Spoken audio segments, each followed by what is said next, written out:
Well, good morning, everyone. Our top story today, retail sales growing at a slower pace than expected in May as high interest rates and inflation weigh on consumers here. Retail sales grew 0.1% in May versus the 0.3% that analysts were expecting and economists expecting coming into this print from the Census Bureau here. A few areas perhaps that a lot of consumers may be paying close attention to here, especially as you think about things like food and even categories where we've continued to see year-over-year declines in furniture. All of these things considered, it really gives us a sense of where the consumer is pushing back on price or not engaging as much with some of the retailers that are either in specialty items or in some of the more cyclical week in, week out purchases. But then where they're just needing to continue to spend, health and personal care stores, that's still up by about 2.2% year over year. And then you're looking at clothing and clothing accessory stores, which is interesting to me. You think that that would be a little bit more discretionary, but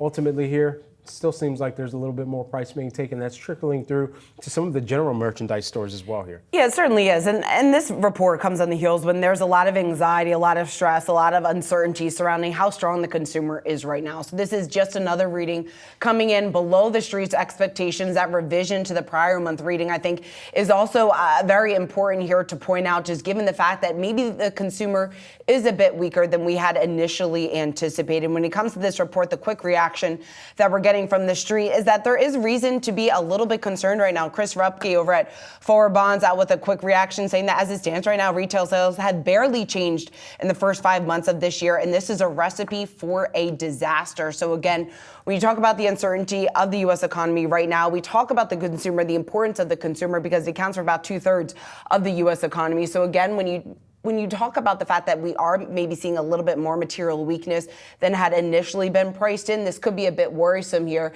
as we talk about the stability here of the economy and whether or not maybe the odds of a recession are slightly higher than what is currently being factored in. The market's trying to figure out how much they should factor that in this morning. I mean, we've essentially seen futures around the flat line here as we're just inside of 30 minutes until the start of today's trading activity, and taking a look at the Dow, the S&P 500, and the NASDAQ futures flat, as we mentioned. I've also taking a look at some of the CME Fed Watch probability just to see if there's been any movement there since yesterday. And the only area that I can see a slight tick higher is actually in the probability for a cut in September there. So that's moved higher from what it was yesterday at about 57%, now up to about 62%. So all of that considered, the markets are really just going to look at data components like this and try to figure out what this means, all in context of a potential cut.